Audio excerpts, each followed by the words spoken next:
Oh, I think I just finished the entire session. Now I'm seeing that there was a technical issue.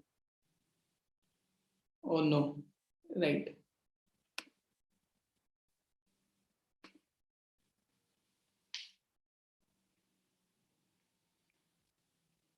I just finished the entire session on my end. Now I'm seeing that there is a technical issue. Right. So I think I went live sharp at 11 a.m. Right. I think I'll just do the session again. So I actually explained the entire session from my end. So right, I'll just go to the session again. Right, am I audible to all now? Am I audible to all now?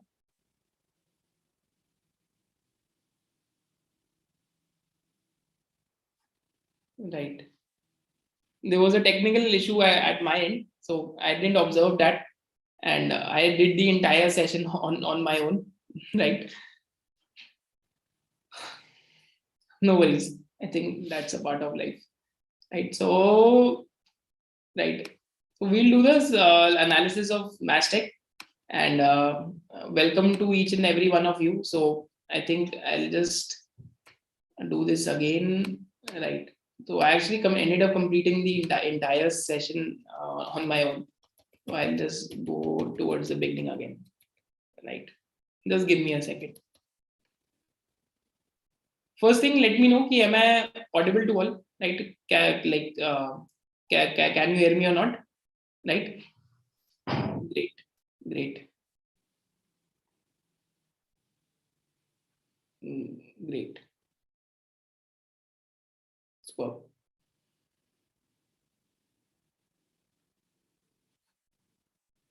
So I'll just start the session again. Right. So Q&A के लिए we'll do a live question and answer round next week. So I'll just restart the session, right? So just before starting, a standard disclaimer that we are not SEBI registered advisors, and nothing in this presentation should be construed as an investment advice. And like we do not own the stock currently, but we do have an interest in the stock, right? So it's a very interesting business. So uski baat करेंगे. So again, starting with the basic industry analysis first. तो India में अगर हम evolution of IT industry देखते हैं तो India में अगर हम आईटी इंडस्ट्री की बात करते हैं तो it has gone through different stages of evolution. First thing is कि इंडिया में पहले आउटसोर्सिंग से स्टार्ट हुई. फिर सेकेंडली इंडिया में जब डॉट कॉम बूम आया था, that is when really the Indian IT services sector took off. Third thing is package software. जब इंटरप्राइज रिसोर्स प्लानिंग की बात करते हैं तो इंडिया के अंदर आया. एंड फोर्थ थिंग क्या थी, इंफ्रा मैनेजमेंट. एंड लास्टली जो engineering research and development outsourcing businesses हैं, जो ER&D बिजनेस है. आज अगर हम टाटा एलेक्सी की बात करते हैं, आज हम LTTS की बात करते हैं, या आज हम बेसिकली और भी बिजनेसेस की बात करते हैं, अगर हम KPIT की बात करते हैं, तो these are not your IT services business, these belong to ER&D. And finally जो हमारा बिजनेस है that belongs to जो भी ट्रांसफॉर्मेशन हो रही है इस टाइम पे डिजिटली. तो these are the different verticals of IT industry evolution. And धीरे धीरे करके over a period of time यहाँ पे ऐसे एवोल्यूशन हुई है. So just before I move forward, I'll just check once again, am I audible to all? So because last time I just completed the presentation, then I realized that there was a glitch, right? हाँ, हिंदी के अंदर रखेंगे session. जो दोनों languages है उसके अंदर we'll try की सेशन उसके अंदर रखेंगे. Right. Great. Just a minute. Right. हाँ, live chat I keep switching to it again and again. तो हिंदी में सेशन रखेंगे दोनों लैंग्वेज के अंदर. तो यहाँ पे अगर हम आईटी सेक्टर की बात करते हैं, आईटी सेक्टर की ग्रोथ की बात करते हैं, तो over a period of time जो लेगेसी एंड डिजिटल सर्विसेज है, तो जो डिजिटल सर्विसेज है उनमें रेवेन्यू ज्यादा तेजी से ग्रो कर रहे हैं, जैसा कि आप यहाँ देख सकते हैं. And over a period of time जो लेगेसी सर्विसेज हैं, इंटायरली मेरे को लगता है जो लेगेसी और डिजिटल का डिस्टिंक्शन है खत्म ही हो जाएगा over a period of time. तो यहाँ पे ये जो ट्रेंड है इस टाइम पे ये चल रहा है कि जो भी बिजनेसेस हैं यहाँ पे डिजिटल ट्रांसफॉर्मेशन हो रही है. एंड यहाँ पे अगर हम चेक करते हैं कि डिफरेंट डिफरेंट वर्टिकल्स कौन से आ रहे हैं इसमें, तो पहला जो साइबर सिक्योरिटी के वो भी वर्टिकल है यहाँ पे. एंड क्लाउड कंप्यूटिंग का भी वर्टिकल है. फिर जो RP है यहाँ like artificial intelligence and machine learning का वर्टिकल है. तो आप चेक कर सकते हैं कि जो न्यू एज आईटी स्पेंड्स का वर्टिकल है, यहाँ पे 20% का CAGR आ रहा है ग्रोथ। सो ये तो यहाँ पे एक जो ट्रेंड है वो चल रहा है इस टाइम पे। थर्डली यहाँ पे एक इंटरेस्टिंग चीज और क्या मिलती है देखने को कि अभी जो क्लाउड है, माने इसके अंदर जब हम जब क्लाउड कंप्यूटिंग की भी बात करते हैं, तो there are actually 3 ways to deploy. तो first is cloud, second is hybrid and third is on premise. तो ऑन प्रेमाइस का मतलब क्या है कि सारी डिप्लॉयमेंट जो हो रखी है आपके जो ऑफिस प्रेमाइसेस है उनके अंदर ही है। And this model is basically जो लेगेसी आईटी की बात करते हैं, ये उससे लिंक्ड है, जो जो भी आपका लेगेसी आईटी इंफ्रास्ट्रक्चर है। Just to give you an example, अगर आप ऑफिस में काम करते हैं, सारे सर्वर ववर आपके ऑफिस में ही लगे हुए हैं, तो that is an example of on premise deployment.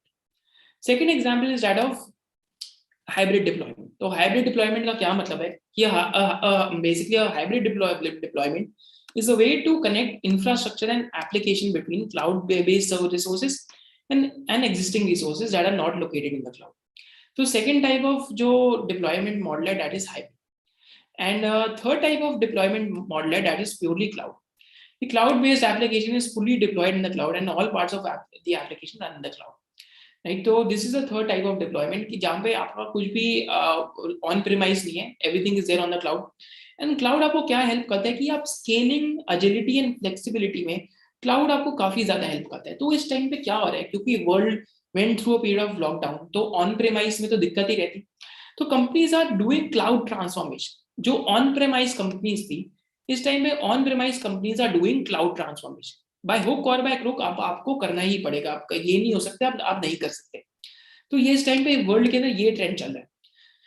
And cloud computing के बेनिफिट्स क्या क्या रहते हैं, तो first of one of the biggest benefits of cloud computing is that cost saving रहती है कि cloud allows to trade capital expenses for variable expenses.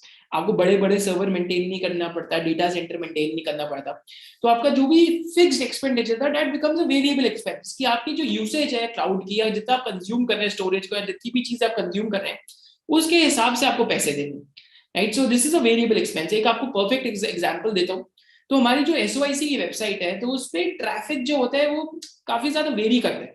तो बीच में जैसे हमने एक ब्लॉग डाला था, हमारा जो एनुअल लेटर आया था, तो वी नेवर एक्सपेक्टेड उस टाइम पे ऑलमोस्ट 10,000 पीपल रेड, क्योंकि we take cloud service from AWS। तो AWS में क्रेडिट कार्ड लगा हुआ है, तो जैसे ही बहुत ज्यादा एकदम यूसेज हुई, तो अपने आप ही जो बैंडविड्थ थी क्लाउड की अपने आप ही इंक्रीज कर दी AWS ने, जो एक्स्ट्रा मनी था चार्ज कर दिया। सो अगेन जो वेरिएबिलिटी है that is taken care of by cloud. On premise के अंदर आप ये जो वेरिएबिलिटी है ये नहीं कर सकते, and it ends up becoming a fixed capital expense. Second thing to look for is elasticity, कि IT allows to scale जो resources up or down to instantly grow and shrink capacity as your business needs change। जैसे आपको business का change चाहिए, वैसे वैसे आप जो आपका जो cloud infra है, it is purely elastic, right?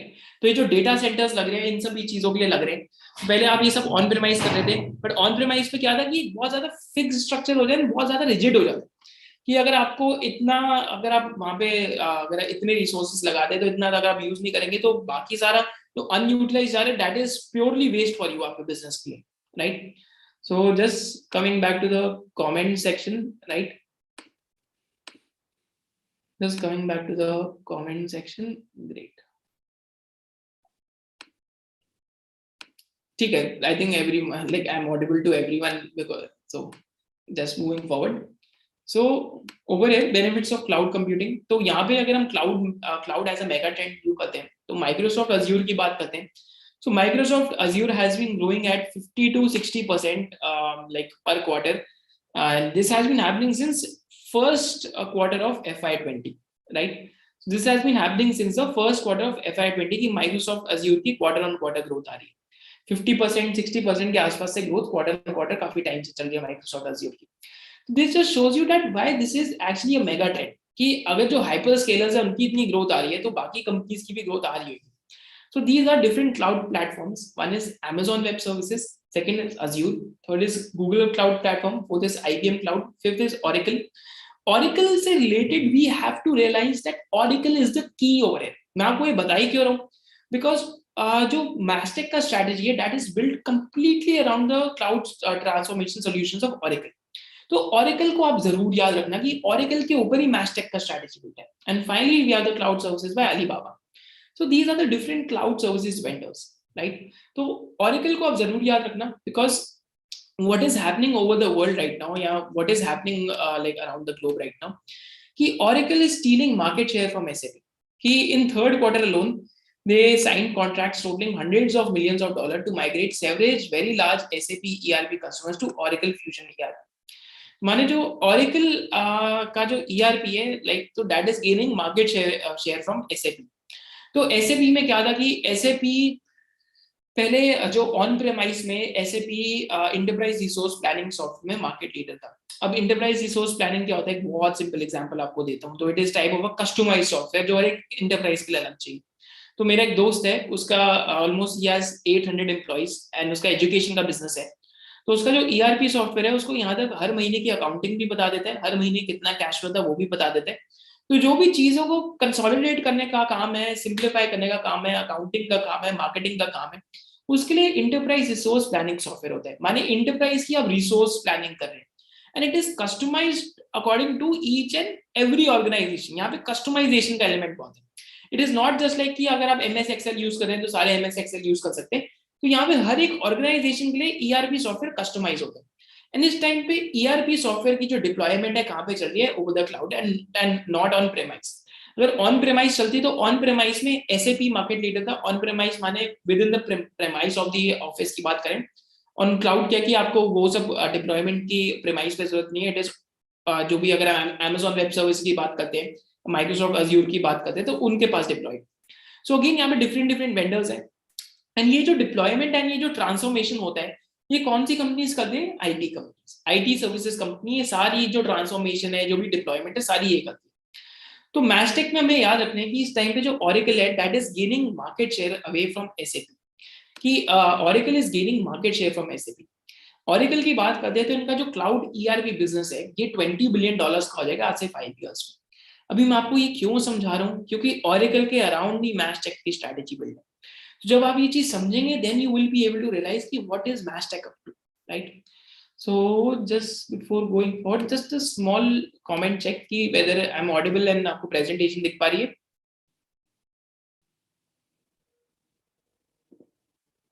right? Am I audible and whether the presentation is readable? Just a small check, right? If you can reply in the comment section below.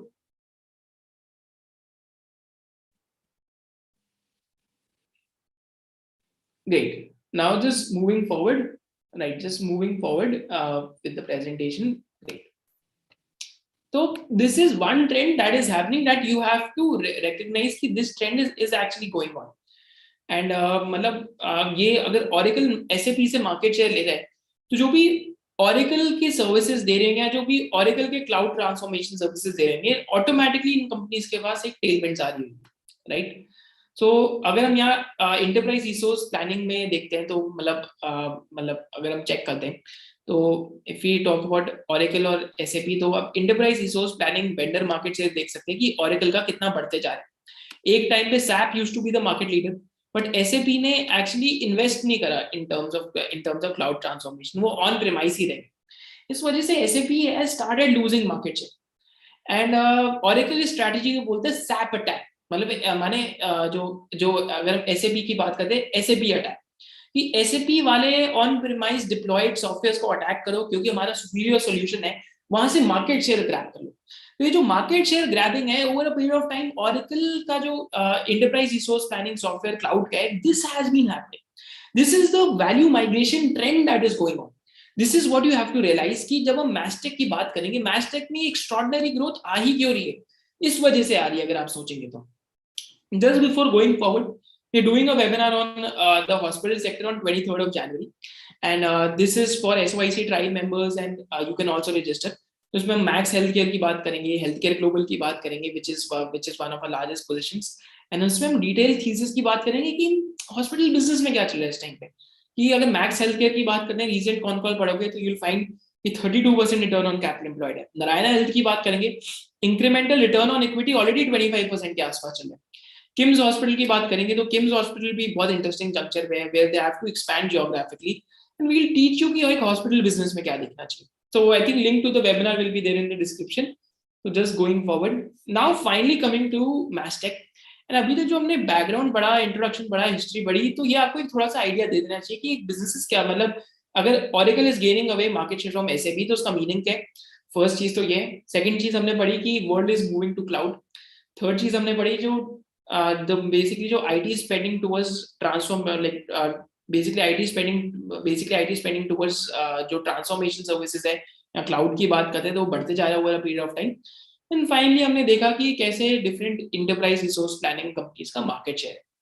तो यहाँ पे मैस्टेक की जब हम history की बात करते हैं, so Mastek was established in like basically Mastek की बात करते हैं तो Mastek was incorporated in 1982। And जब मैस्टेक इनकॉर्पोरेट हुआ था तो उनके उस टाइम पे mister Ashank Desai, mister Sudhakar Ram and mister Sudhakar Rami थे। And I think they was also fourth promoter, right?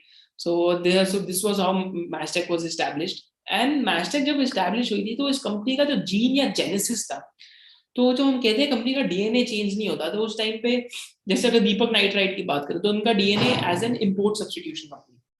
जब हम मैस्टेक की बात करते हैं तो Mastek was incorporated and it was into software product and IT services. तो जब आप इंटेलेक्ट डिजाइन अरीना की बात करते हैं तो that is a software product company. Whereas जब आप अगर हम बात करते हैं, अगर आप कोई भी और कंपनी की बात, इन्फोसिस की बात करते हैं तो Infosys a IT services company, right? तो Mastek was going to both divisions, IT software products and IT services. And India से जो फर्स्ट सॉफ्टवेयर प्रोडक्ट आया था लाइक एवर, तो दैट वाज लाइक 1985 में मैस्टेक का।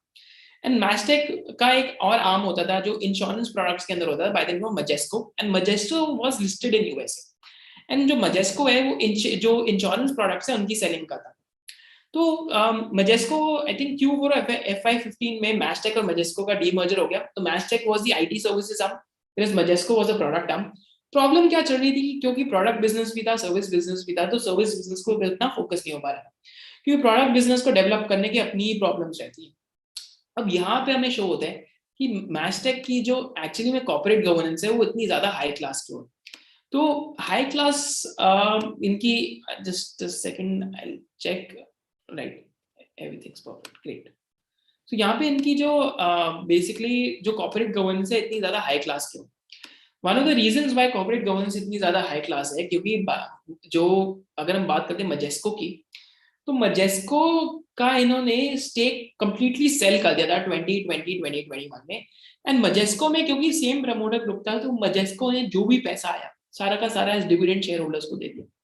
राइट, आई थिंक 950 रुपीज या 940 रुपीज ऑफ डिविडेंड पर स्टॉक मजेस्को ने उस टाइम पे डिस्ट्रीब्यूट करा था, which is nothing short of extraordinary. कि अगर आप 950 रुपीज पर स्टॉक अगर आप डिविडेंड डिस्ट्रीब्यूट कर रहे हैं, तो आई थिंक काफी कम शेयर होल्डर प्रमोटर्स ऐसा करते हैं। तो हिंदुजा ग्लोबल सॉल्यूशन एक और कंपनी है जिसने रिसेंटली अपना बिजनेस सेल करा था, एंड उस बिजनेस ने सिर्फ 150 करोड़ का डिविडेंड अनाउंस करा। विद जो बाकी मनी है that will be given, maybe शायद से given off to sister company subsidiary के अंदर, इन सब चीजों में। तो ये बिजनेसेस जब ऐसा करते हैं ना, उसका मतलब क्या है कि ग्रुप काफी क्लीन है, ग्रुप की इंटेंशंस काफी क्लीन है। तो जब इंटेंशन क्लीन होती है तो मतलब अगर इंटेंशन क्लीन होती है तो हमें ऐसी कंपनीज अच्छी लगती हैं, ऐसे बिजनेसेस पसंद रहते हैं। तो मैस्टेक में corporate governance absolutely top notch है मेरे ओपिनियन में, क्योंकि ऐसा सिर्फ पहले जेबी केमिकल्स ने करा था और पीरामल ने करा था कि जितना भी पैसा आया बिजनेस बेच के सारा का सारा अपने शेयर होल्डर्स को डिविडेंड दे दिया। जेबी केमिकल्स ने रशिया के अंदर एक बिजनेस सेल करा था, जो पीरामल है, जो पीरामल ने भी अपना 2010 में जो जो इंडियन हेल्थ केयर बिजनेस था वो सेल करा था, राइट, टू बेसिकली एबिट। जो भी कैश आया था उसका कुछ जो डिविडेंड है वो अनाउंस कर दिया था, काफी ज्यादा स्पेशल डिविडेंड अनाउंसमेंट थी। तो मैस्टेक के केस में भी यही हुआ कि जब इन्होंने सेल करा मजेस्को, तो जो दूसरी कंपनी मजेस्को, उन्होंने डिविडेंड अनाउंस कर दिया। तो आप ये चेक भी कर सकते हैं कब हुआ था। सो अगेन ग्रुप काफी क्लीन है, ग्रुप की इंटेंशंस काफी क्लीन है, तो corporate governance wise there is no risk. इस वजह से मैनेजमेंट का आपके साथ डिस्कशन करना था। सेकेंडली अगर हम यहाँ पे बात करते हैं मैस्टेक की कि बाय मार्केट, तो ये मैस्टेक क्या सबसे बड़ी स्ट्रेंथ और सबसे बड़ी वीकनेस क्या मैस्टेक की, कि जो यूके बिजनेस है that is 67% of the market share. कि जो यूके बिजनेस है that is 67 to 70% of the market share. मतलब इनका जो बिजनेस मेजरली बाय रेवेन्यू आता है बाय मार्केट, तो 67-70% इनका बिजनेस यूके एंड यूरोप से आता है, राइट। तो क्योंकि यूके एंड यूरोप से 67-70% आ रहा है, तो अब इसके अंदर भी क्या है कि इनका जो पब्लिक सेक्टर के जो स्पेंड्स है वहां से काफी हद तक बिजनेस आता है। कि जो पब्लिक सेक्टर स्पेंडिंग है वहां से यूके में इनका काफी अच्छा बिजनेस आता है। तो यूके में भी 70% इनका पब्लिक सेक्टर से आ रहा है, 30% इनका प्राइवेट से आता है। पब्लिक सेक्टर माने जो जितना भी गवर्नमेंट स्पेंड है, इसको आराम से अगर हम समझते हैं। यूएस से बात करते हैं तो यूएस से 17 to 18% आ रहा है। मिडिल ईस्ट से बात करते हैं तो मिडिल ईस्ट से इस टाइम पे 9% बिजनेस आ रहा है, and rest of the world से 5 to 6% के आसपास बिजनेस है। तो ये चीज याद रखना कि सबसे बड़ी वीकनेस क्या है मैशटेक की, यूके यूके के अंदर बेसिकली जो रेवेन्यूज है उनका कॉन्सेंट्रेशन है। और सबसे बड़ी स्ट्रेंथ क्या है मैशटेक की, कि जो यूके है वहां पे जो गवर्नमेंट एक्सपेंडिचर है वहां पे बहुत ज्यादा स्टिकी कॉन्ट्रैक्ट्स हैं, मैशटेक ने वहां पे बहुत ज्यादा एक्सपर्टीज पाली है, राइट। तो this is both the strength and weakness of Mastek. तो यहाँ पे हम बात करते हैं यूके के अंदर जो पब्लिक स्पेंडिंग है उनके इंडस्ट्री स्ट्रक्चर की। So then we get to know कि over a period of time कि यूके के अंदर जो भी पॉलिसी लेवल चेंजेस हुई हैं, which included steps like expansion of number of vendors by procuring IT services from a wide pool of vendors. तो पहले क्या होता था, मतलब जो यहाँ पे एक्सपेंडिचर होता था इनकी गवर्नमेंट का यूके की, कि जो कुछ लार्ज आईटी प्लेयर्स थे, मतलब जो लार्ज 8 वेंडर्स थे आईटी के, दे dominated 80% of the IT spend UK government का। तो over a period of time क्या करा यूके गवर्नमेंट ने, कि अपने आप को डी रिस्क कर दिया ऐसे, कि माने जो दूसरे दूसरे आईटी सर्विसेज के प्रोवाइडर्स हैं, वेंडर्स हैं, उनको भी कॉन्ट्रैक्ट्स देना स्टार्ट कर दिया। तो expansion of number of vendors, if you can check, कि नंबर ऑफ वेंडर्स को एक्सपैंड कर दिया। एंड अगर हम मैशटेक की बात करते हैं तो मैशटेक का UK business is bread and butter. ऐसा क्यों है? Because Mastek has a long standing relationship with UK government, as it was working as a subcontractor to large IT companies for execution of UK government's projects earlier. तो पहले as a सब contractor काम करता था and अब खुद ही projects win करने लगे। एंड 95% ऑफ प्रोजेक्ट्स मैशटेक ने ऑन टाइम डिलीवर करे। अभी भी मैशटेक कुछ प्रोजेक्ट्स में सब एज अ सब कॉन्ट्रैक्टर वर्क करते हैं, but it has work with more than 13 departments of the UK government. तो यहाँ पे मैशटेक का सबसे बड़ा एडवांटेज या सबसे बड़ा ड्रॉबैक ही क्या है, कि सबसे बड़ा एडवांटेज क्या है कि यूके गवर्नमेंट में मैशटेक के रिलेशनशिप्स अच्छे हैं, पास्ट ट्रैक रिकॉर्ड बहुत अच्छा है। क्योंकि यहाँ पे अगर हम चेक करते हैं तो जो मिनिस्ट्री ऑफ डिफेंस भी है यूके की, उनके लिए भी मैशटेक कॉन्ट्रैक्ट्स पूरे कर चुके हैं। होम ऑफिस के लिए भी कर चुका है, जो मेट्रोपॉलिटन पुलिस है उसके लिए भी कर चुका है, जो एनएचएस के इंप्रूवमेंट एंड डिजिटल सर्विसेज है उनके लिए भी कर चुका है, फाइनली मिनिस्ट्री ऑफ जस्टिस के लिए भी कर चुका है, right. So this is the actually a good advantage कि public sector में काफी strong है मैशटेक, and this is also a disadvantage कि क्योंकि public sector में बहुत strong है, तो जब भी public sector का spend थोड़ा सा soft होता है। जैसा हम यहाँ देख सकते हैं कि कोई भी पॉलिटिकल अनसर्टेनिटी आती है, जैसे ब्रेक्सिट आया था तो that is a political uncertainty, जैसे इलेक्शन की अनसर्टेनिटी आई, तो जैसे एक्सपेंडिचर रुकता है वहां पे पब्लिक सेक्टर का, then that leads to softness in the spend, and जब softness in the spend आती है तो मैशटेक की यूके गवर्नमेंट जो यूके का बिजनेस है वहां पे ग्रोथ कम हो जाती है। And UK business is sort of अगर देख सकते हैं 70% या 65% वहां से आता है, तो more than 40-50% of revenues come just from UK alone. तो यहाँ पे जब सॉफ्टनेस इन आईटी स्पेंड आई थी, आप चेक कर सकते हैं 3 years ऑफ नो ग्रोथ थी ऑलमोस्ट। 3 साल बिजनेस के अंदर ग्रोथ नहीं आई थी बिकॉज यूके गवर्नमेंट का सॉफ्टनेस इन आईटी स्पेंड था। तो यहाँ पे चेक करते हैं कि whether the management is walking the talk और नॉट। तो यहाँ पे हम एक प्रो साइन देखेंगे, एक नेगेटिव साइन देखेंगे।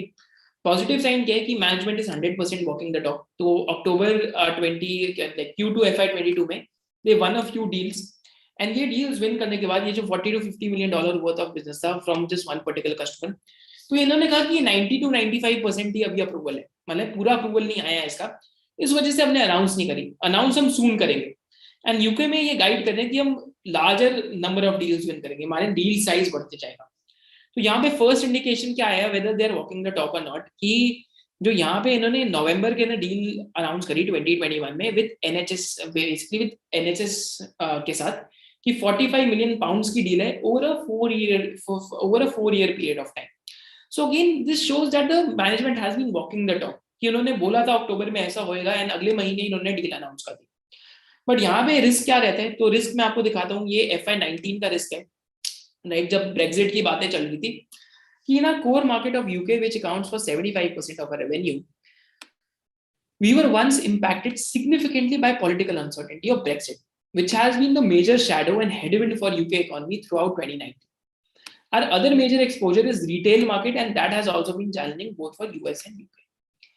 तो मैं आपको यहाँ पे आज लिख के दे सकता हूँ कि जब मैस्टेक बुल मार्केट के अंदर होएगा स्टॉक, या फिर जब बुल मार्केट चल रही होगी, तो लोग बोलेंगे कि यूके का बिजनेस सॉलिड है, स्टेबल है, वहां से अभी धीरे धीरे करके जोग्राफिकल डाइवर्सिफिकेशन कर रहे हैं।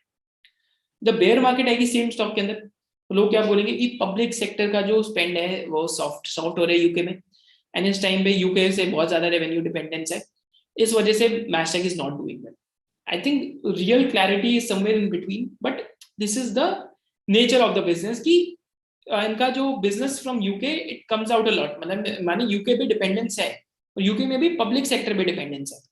कोई भी पॉलिटिकल अनसर्टेनिटी आती है, कुछ भी ऐसा आता है, तो मैस्टेक के ऊपर इफेक्ट जरूर आएगा। पर अच्छी चीज क्या है कि यूके में क्योंकि इतने साल से हैं, so they have mastered the business and they have a very solid track record to show. माने अगर अब ये स्कॉटलैंड की गवर्नमेंट से लेना चाहते हैं प्रोजेक्ट, तो दिखा देंगे, देखो जो जो ऑलरेडी हमने जो पुराने, जो अगर हम उसकी बात करते हैं यूके की गवर्नमेंट की, उनके साथ हमने इतने सारे ऑलरेडी कॉन्ट्रैक्ट्स एग्जीक्यूट करे, then that helps you to build a track record. US के अंदर भी जो ये ट्राई कर रहे हैं, तो ये जो लोकल गवर्नमेंट्स हैं वहां के कॉन्ट्रैक्ट्स विन करने की ट्राई कर रहे हैं, because already Mastek has a very very solid track record with. So this is the pro and the con is क्योंकि यूके पे अभी भी डिपेंडेंस बहुत है, अभी तक जोग्राफिकल डाइवर्सिफिकेशन इतना नहीं हुआ, तो this is con in the business. तो दोनों प्रो एंड कॉन को हमेशा आपको वे करके चलना चाहिए कि क्या हो सकता है। देन यूके से इतना ज्यादा बिजनेस क्यों आया, क्योंकि इनके जो सीईओ है जॉन ओवन, तो लास्ट लाइक 4 इयर्स, मतलब 2020 से पहले 2016 से 2020 तक इन्होंने ही काम करा, and for more than 2 years he worked out of UK only. तो सीईओ का एक बहुत इंपॉर्टेंट रोल रहता है आईटी बिजनेस में, या कौन सी जो ज्योग्राफी है उससे वर्क करें, एंड एक्चुअली में whether you are able to win more deals और नॉट, एंड आप क्लाइंट माइनिंग कितनी कर सकते हैं। तो आईटी बिजनेस में क्लाइंट माइनिंग एक बहुत इंपॉर्टेंट टर्म है कि आप सेम क्लाइंट से कितने ज्यादा और कॉन्ट्रैक्ट्स लेके आ सकते हैं, कितना ज्यादा और बिजनेस लेके आ सकते हैं। एंड डील विंस क्या होती है कि आप नए नए क्लाइंट्स हैं कितने विन कर सकते हैं, या तो आप क्लाइंट्स विन कितने कर सकते हैं, या तो जो और आप डील्स कितनी विन कर सकते हैं। तो client mining is a very important term, and under him client mining Mastek की काफी ज्यादा इंप्रूव हुई। तो रेवेन्यूज बाय इंडस्ट्री सेगमेंट देखते हैं। So just before going over there, I will just take a look at YouTube कि whether everything is clear or not, whether you're able to hear me or not, right? So am I audible?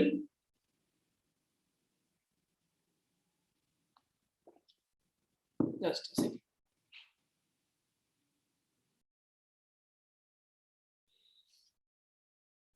Right, I think I'm audible. Great, all fair, great. So just coming back to the session, over here. तो यहाँ पे revenue by industry segment देखते हैं। तो by industry segment, तो जो अगर हम गवर्नमेंट की बात करते हैं, जो इनके रेवेन्यूज का पार्ट है, तो गवर्नमेंट इज ऑलमोस्ट 35%, एंड ये जो हेल्थ एंड लाइफ साइंसेज है दैट इज ऑलमोस्ट 21%। तो हेल्थ एंड लाइफ साइंसेज में यू हैव टू चेक जो NHS and national health services, तो वेदर वो गवर्नमेंट का पार्ट है क्या, उसको अलग से करने हैं या उसको सेम ही मानने हैं, तो एक बार आपको ये चेक करना पड़ेगा। एंड और बाय सेगमेंट देखते हैं, तो जो रिटेल इंडस्ट्री है दैट इज 15%, and जो financial services are 9.8%, and जो others है that is almost 19%. So these are revenues by industry segment. Contract type देखते हैं, तो 46% is fixed price, 54% is time and material. तो fixed price में क्या होता है कि margin headwinds रह सकती है आपको, time and material में क्या रहता है कि margins headwinds pass on करना ज़्यादा easy रहता है। So these are different types of industry segments, and industry segment में भी जब इन्होंने US के अंदर business enter करा था, तो जो रिटेल बिजनेस है वहां पे इनका काफी ज्यादा प्रीडोमिनेंट था जिन्होंने एक्विजिशन करी।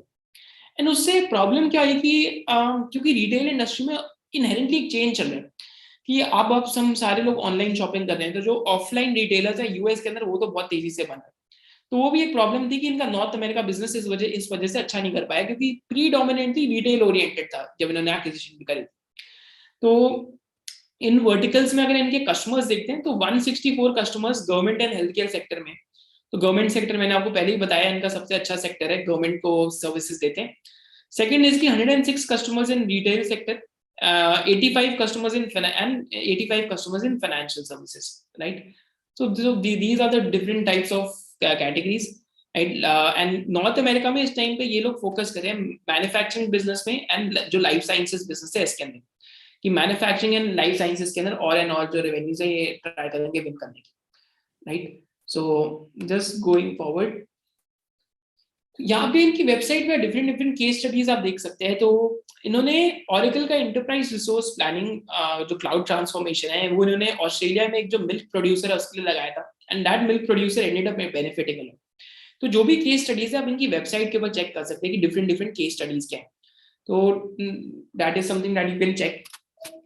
तो वेबसाइट पे आप इनकी केस स्टडीज आपको जरूर देखनी चाहिए। अब यहाँ पे आई थिंक बिजनेस का जो सबसे बड़ा इंपॉर्टेंट पार्ट है वो ये आता है कि वॉरेन बफेट और चार्ली मंगर बार बार ये बोलते हैं कि हम अपने बिजनेसेस को इंकरेज करते हैं कि आपको बोल्ट ऑन्स करने चाहिए।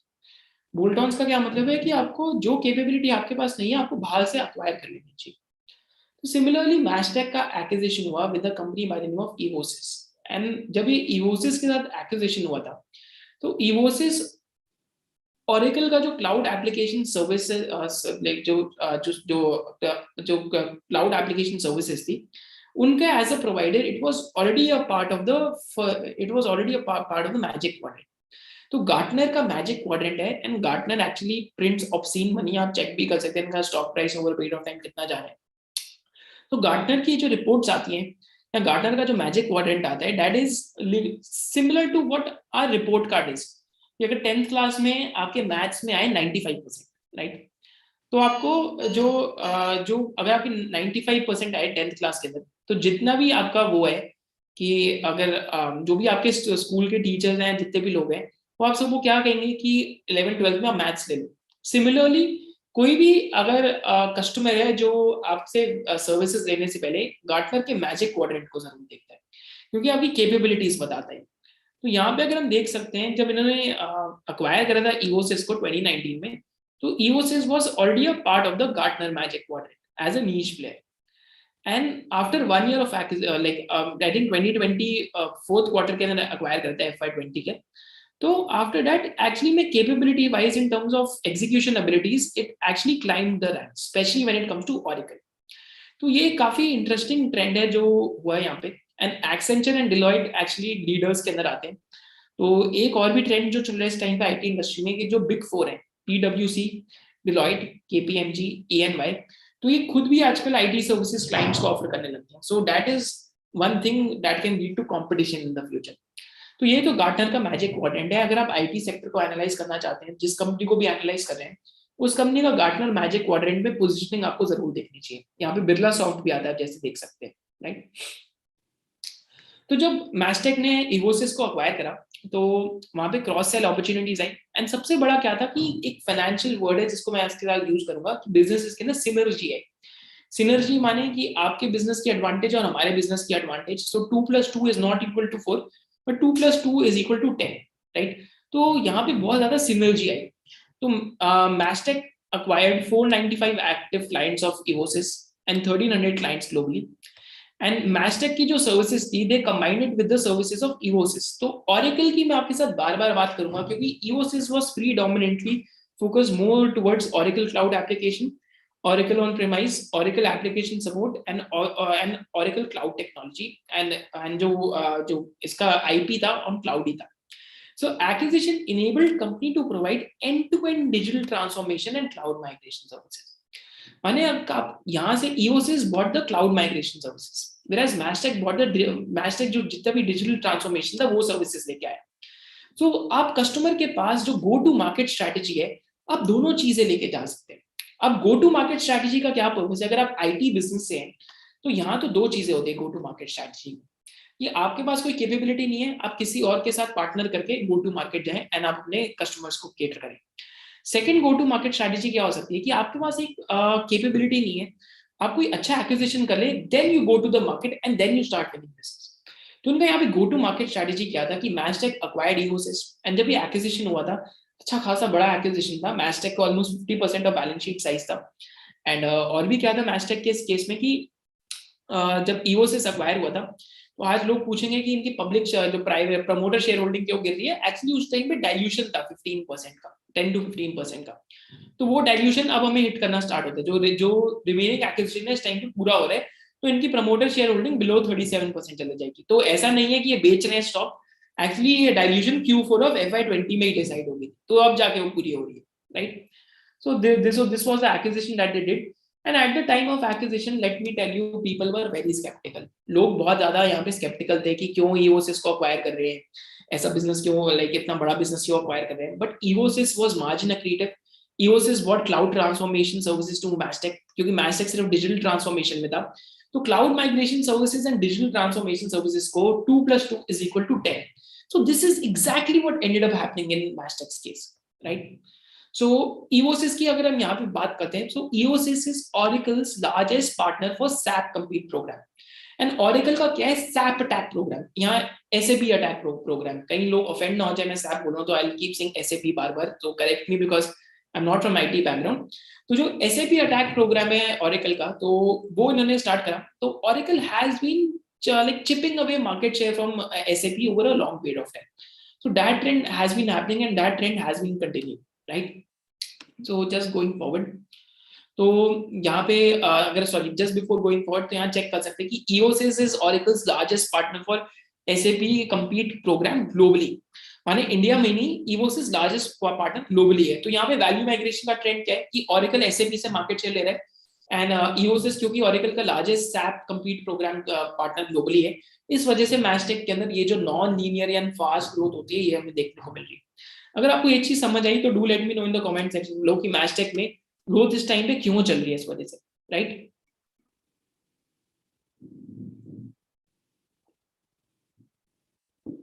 Right. So am I audible to all?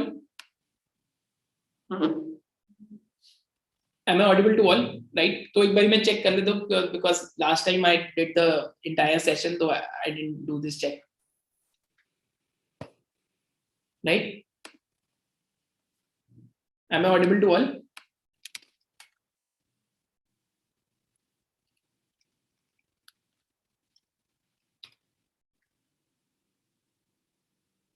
Great. Now I'll just proceed. Great. All right.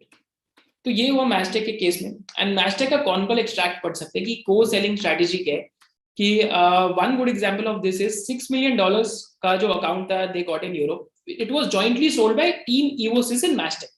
तो you have joint like when you do 2+2 which is equal to 10 in basically go to marketing strategies. अगर आप go to market ऐसे कर दे कि जो भी transformation services है मैस्टेक पास है, EOSys पास क्लाउड माइग्रेशन सर्विसेज हैं built on stack of Oracle. So again this leads to this leads to the aspect of synergy in businesses. तो आप ऐसे कॉन्ट्रैक्ट्स विन कर सकते हैं जो आप पहले विन नहीं कर पा रहे थे, राइट? So EOSys का transformation has been a really game changer for Mastek. And कहाँ से गेम चेंज हुई, यहाँ से देखते हैं Q4 of FY20 से जब एक्विजिशन पूरा हुआ. Just look at the growth, right? Just look at the growth. ये quarter on quarter acceleration of growth है. First quarter, second quarter, third quarter, fourth quarter, fifth quarter, sixth quarter. For 6 quarters, the company has grown consistently quarter on quarter. And why did it happen? Because of the acquisition. And secondly, क्योंकि world lockdown में चला गया तो everyone realise कि अब हमें digital transformation तो करनी पड़ेगी, क्लाउड पे तो आना पड़ेगा बिकॉज वर्क फ्रॉम होम चल रहा है.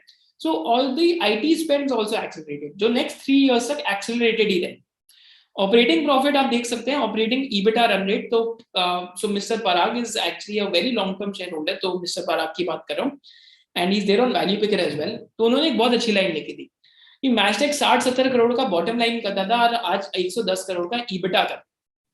सो अगेन वंडरफुल टू नोटिस.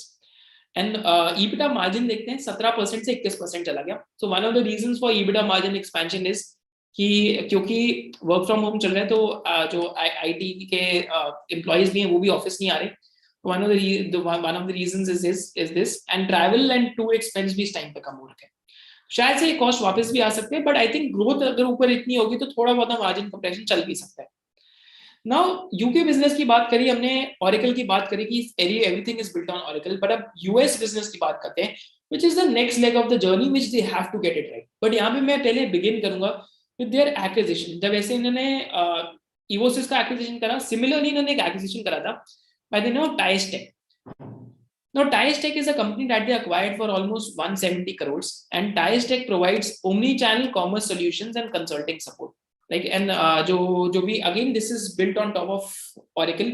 तो यहाँ पे भी ये जो Oracle की सर्विसेज है ये प्रोवाइड कर रहे थे. बट प्रॉब्लम क्या थी, TiesTech was providing these services to जो रिटेल सेक्टर है अमेरिका के अंदर, उसको माने जो दुकानें हैं, जैसे कपड़े की दुकान हो गई, जैसे जैसे ग्रोसरी स्टोर्स हो गए, तो रिटेल सेक्टर को प्रोवाइड करे थे, राइट। सो सॉरी, ग्रोसरी नहीं, अगर कपड़े की दुकान लेते हैं तो that is an example of retail sector.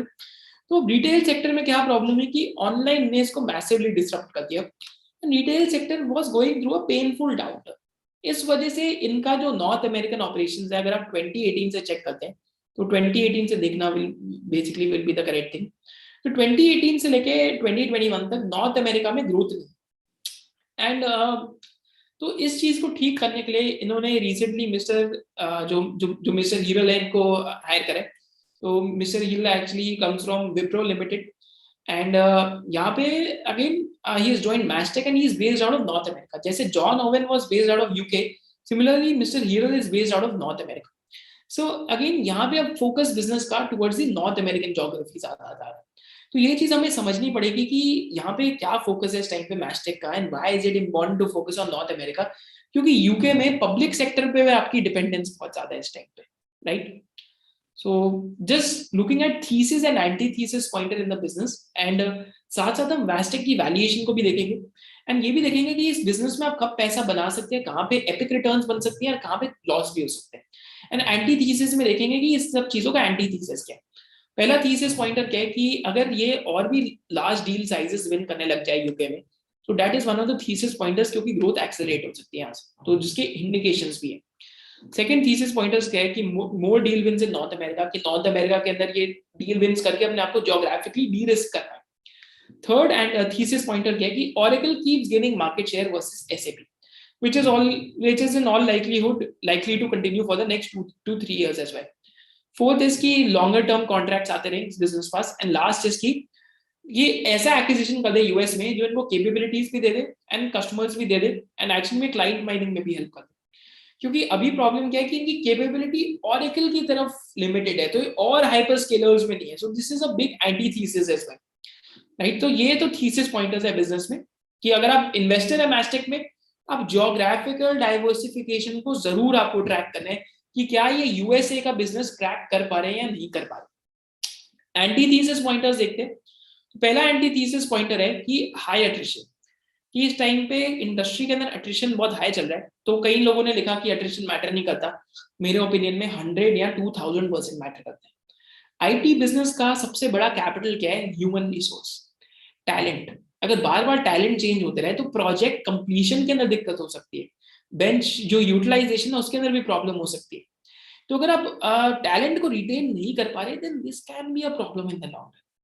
Second problem क्या है? Client concentration. तो आज टॉप 5 क्लाइंट्स इनके 30% ऑफ देयर रेवेन्यू है।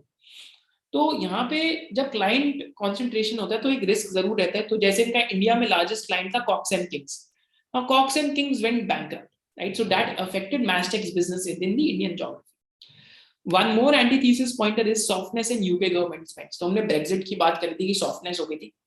सिमिलरली अगर अब quarter on quarter first time Mastek के बिजनेस में Q2 में सॉफ्टनेस थी, जो यूके का बिजनेस है उससे। यहाँ पे उससे क्या हुआ कि मैस्टेक का स्टॉक प्राइस भी देख सकते हैं, just after the result it fell by 15%. Each and every analyst Mastech के केस में is tracking the UK government business and whether they're able to diversify in North America or not. These are the two things each and every one is tracking. आपको भी ये चीजें track करनी पड़ेगी. Third thing is if there is a failed acquisition or a mediocre one like Tice Tech or Indigo Blue, तो इन्होंने Tice Tech और Indigo Blue पहले भी acquire करा था and these two acquisitions failed. तो जो Evosys की acquisition है that succeeded. तो acquisition में भी यही है कि ballpark range ही है कि less than 15% of the acquisition succeed. तो जो इनके पास कैश रिजर्व्स बहुत है इस टाइम पे बैलेंस शीट में, तो जो नई कंपनी एक्वायर कर रहे हैं नॉर्थ अमेरिका में, क्या वो सक्सीड करती है या नहीं करती, ये चीज हमें देखना जरूरी है. Fourth thing is lack of capabilities outside oracle.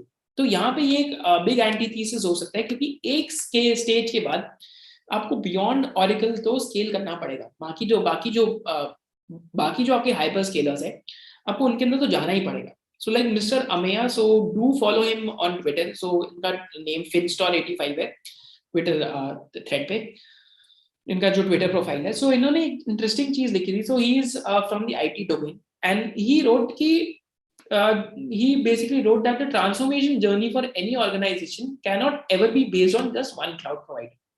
It is enriched by many providers in different pockets.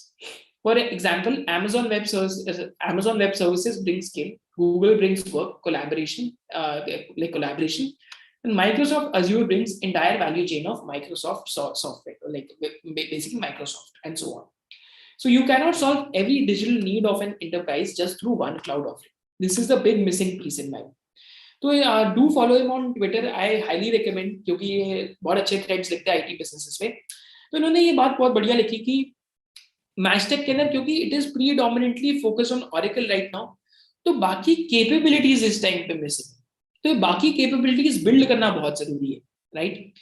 And I think this is the reason why they hired mister गिरल. If you check Mr. Heal's background, so you'll see he has strengthened the partnership with SAP, Salesforce, Microsoft, Oracle, AWS, Adobe, IBM, and all these other and all these services like at Wipro, right? So this is why they've hired Mr. Hiral, क्योंकि from going to 1,000 to 2,000 crore revenue company towards 5,000-6,000 crore revenue company, you need to have the other capabilities as well. So अभी Oracle एक stage तक तो scale कर जाएगा, माने यहाँ से रेवेन्यू शायद से मोटा नेक्स्ट 4 इयर्स तक यहाँ से शायद से डबल भी हो जाए, बट उससे ज्यादा अगर फास्ट ग्रोथ चाहिए तो बाकी कैपेबिलिटीज में आना पड़ेगा. इस वजह से एक्विजिशन की बात सुन रहे हैं, इस वजह से ज्योग्राफिकल डिवर्ट जो बेसिकली अपने आप को लाइक अगर नॉर्थ अमेरिका की बात सुन रहे हैं, तो इस वजह से हम एक्विजिशन की भी बातें सुन रहे हैं. इस वजह से जो न्यू सीईओ है वो भी आए हैं, क्योंकि यहाँ पे इनको कैपेबिलिटी बिल्डिंग करना जरूरी है.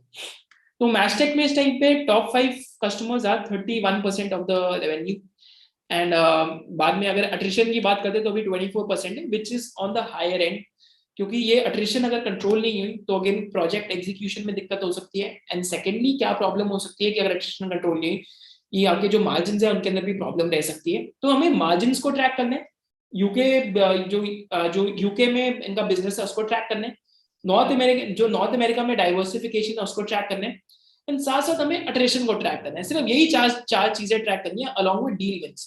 अब ये 5 चीजें ट्रैक कर लेंगे मैशटेक में, इससे ज्यादा आपको ट्रैकिंग करने की जरूरत नहीं है. एंड मैशटेक में अगर आप देख सकते हैं तो quarterly acceleration in revenues last 3-4 years से काफी मैसिव रहे, but with in a span of 2 years FY19 और FY20 के बीच में यहाँ पे इतना ज्यादा एक्सेलरेशन नहीं था, क्योंकि प्रॉब्लम क्या थी कि यूके बिजनेस सॉफ्ट पैच के थ्रू जा रहा था. बट Q4 FY20 में यहाँ पे आप चेक कर सकते हैं, so they acquired Evosys, and that has been a game changing acquisition. माने EBITDA margin expanded like anything, and साथ साथ growth curve also accelerated for the business, right?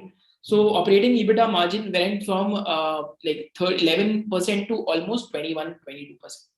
So that has been a margin accretive acquisition, right?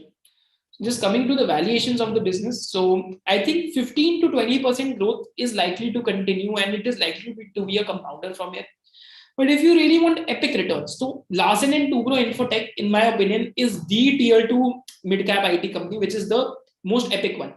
Larsen & Toubro Infotech, Mindtree and Coforge. Coforge का एक जो IT product है, IP है, वो भी है.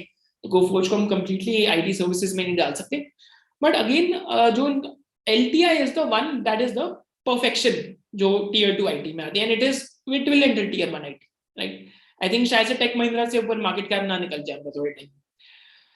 तो एपिक रिटर्न्स मैशटेक में कब आएंगी? अगर आपको वो 25-30% के अगर मैशटेक में तभी बनेगा when they get the USA business piece right and acquire capabilities across other hyperscalers. 15 to 20% growth तो यहाँ से likely to continue है. And third case क्या है? Where can you lose capital? Primary loss of capital can happen when जो उनका जो basically जो उनका business UK में है, that goes through softness, that goes through a downturn.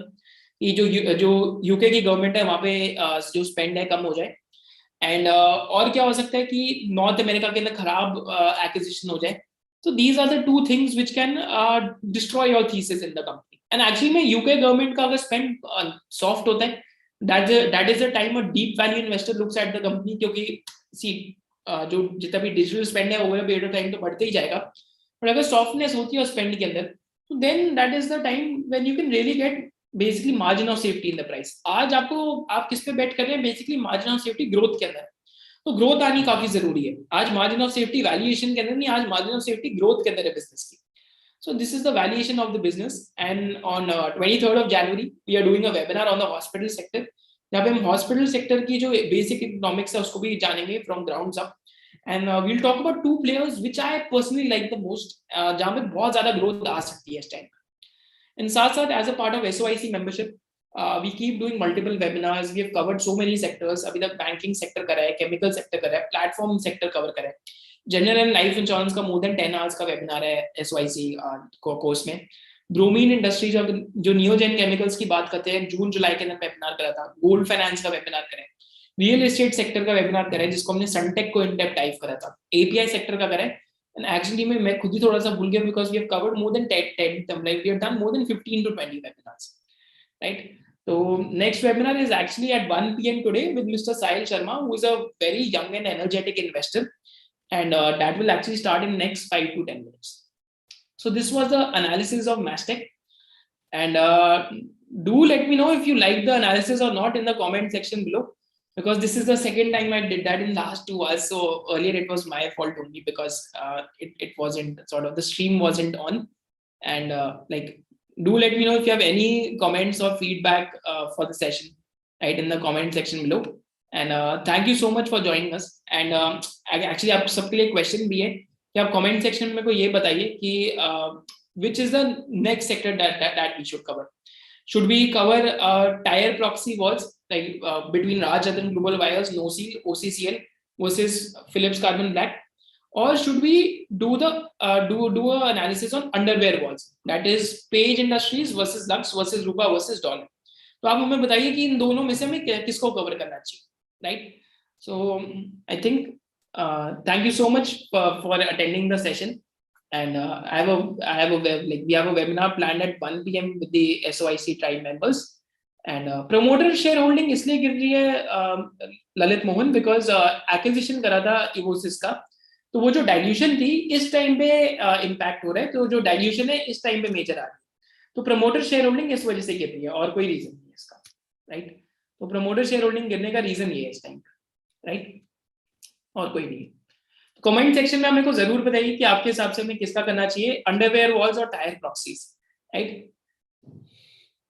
Great. तो आप जो YouTube का कमेंट सेक्शन है उस पर भी आप बता सकते हैं. So it will be a fun activity to do. And thank you so much for joining us. This video was a bit difficult to make because the team is sort of hit with COVID right now. And so do let us know in the comment section below आपको video भी कैसी लगी. And do let us know कि next video भी किस पे करना चाहिए. Thank you so much for joining us. Hope to see you in the next session of SOIC. Jai Hind.